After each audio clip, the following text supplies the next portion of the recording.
So we have to talk about the SAB 121 reversal, which was vetoed at the 11th hour today. Now, this was a big political mistake for Joe Biden, who has been trying to reach out to crypto investors and gives the game away to Donald Trump and the Republicans, obviously, and RFK as well, but of the two major parties, the Republicans. Now, there's a lot of people within his own party that are unhappy with this action. Richie Torres, for one, because he's always been pro-crypto, but even leaders like, Hakeem Jeffries, the Speaker of the Minority Leader in the House, Chuck Schumer, the Senate Majority Leader, and Nancy Pelosi, the former Speaker of the House, they are not going to be very happy with this decision because they've been trying to go the pro-crypto route. And instead of listening to them, Joe Biden has listened to Elizabeth Warren and Gary Gensler in a big, and most probably costly political mistake. Now, there were two big crypto bills, FIT 21 and SAB 121. FIT 21 passed and it is not going to be vetoed. But SAB 121, Biden actually promised to veto that even if it passed, and he kept his promise. But this is the one area where you shouldn't keep your promise. And what's this deal with keeping your promises? Politicians almost never keep their promises. So why start now with this bill? Dying on your sword for Gary Gensler and Elizabeth Warren's view that's becoming more and more of a minority and does not win you points with the American public is a very, very bad idea, and it will cost you in the election. Now, every vote counts in an election like this, and this is going to hurt you because it does mess with some people's wallets. I mean, not everyone's wallets, but it basically disallows well-regulated banks from custodying crypto, so they have to rely on Coinbase and other things. Now, do I think this is going to really matter for like the ETFs? No, because everyone custodies via Coinbase anyways. So I don't really know how big of a price difference this actually makes for crypto altogether. But it is like one of those things that could basically get crypto into more mainstream adoption, which is what all the crypto advocates want. I don't really know if Biden knows this or not, but pretty much everyone in the industry, whether it's retail, commercial, or like fat cats, we all hate the SEC and Gary Gensler. You're not going to find too many favorable views or too many favorable opinions for Gary Gensler. You are aligning yourself with the wrong guy.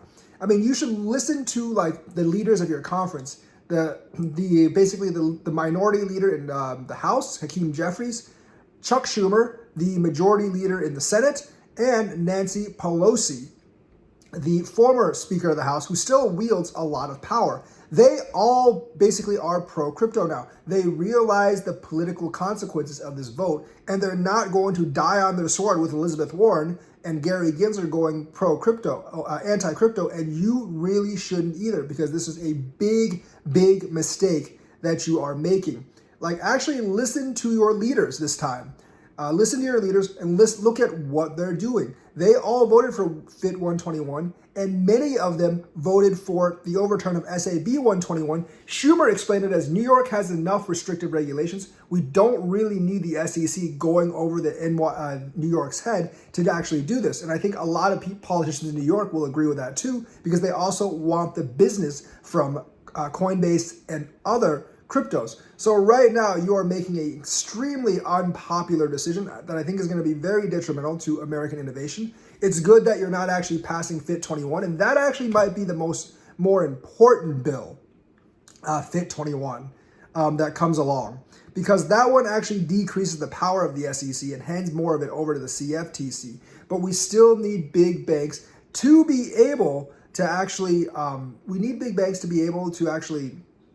custody crypto for more mainstream adoption. I'm sure this will get overturned sometime sooner or later. I think eventually Congress will have the override of the veto power, because like right now you already got 60 senators, and with FIT 121, so many of the congressmen actually crossed the aisle to get that. So I think it's actually way closer to like overriding the veto power than we think. So yes, this was a big mistake and it should not have been vetoed, despite the fact that you promised to veto it before it was even voted on, which was a big mistake on you. But you should have just like turned your back on Gary Gensler and not kept the promise, because this was a stupid decision.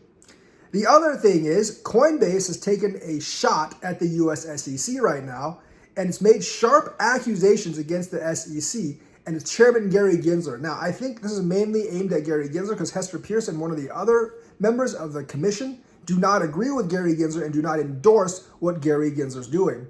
And basically, they're saying SEC's inconsistent legal claims, and yes, they are very much inconsistent because the SEC is trying to rewrite a lot of the rules to kind of favor itself, are basically made to hurt and stifle crypto and not made to protect the investor. Because let's be honest, the SEC in terms of crypto has protected pretty much zero investors, and all it's done is try to basically block jam regulation, and it's refused to actually give clear rules. And Coinbase says like this is violating some principles of regulation, that you have to provide clear laws rather than just do regulation by enforcement. And those laws have to be able to be abided by rather than be impossible to abide by. So you can't actively try to destroy an industry just because you don't like it itself. And remember, the commission is split 2-3. There's 2 commissioners that are against what Gary Gensler's doing and 3 that are pro what Gary Gensler's doing. But that might change very, very soon in the future because Gary Gensler is not doing a very good job leading the SEC.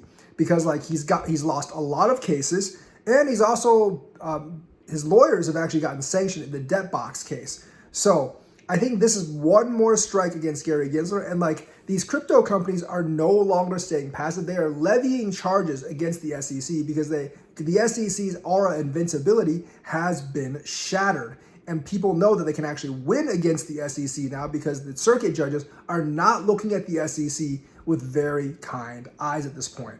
So right now, they're levying claims that the SEC is basically in a vendetta, which should not actually happen, against crypto because Gary himself doesn't like it. And he's basically doing this to stifle crypto and try to drive out the industry for his own particular interests rather than protecting customers and doing what he's trying to do. And maybe such complaints can actually get an SEC chairman fired if he continues to lose and do really badly in his job. So that's the news for today. Let me know what you think. Like and subscribe. Hit that bell notifications button. Thank you and have a nice day.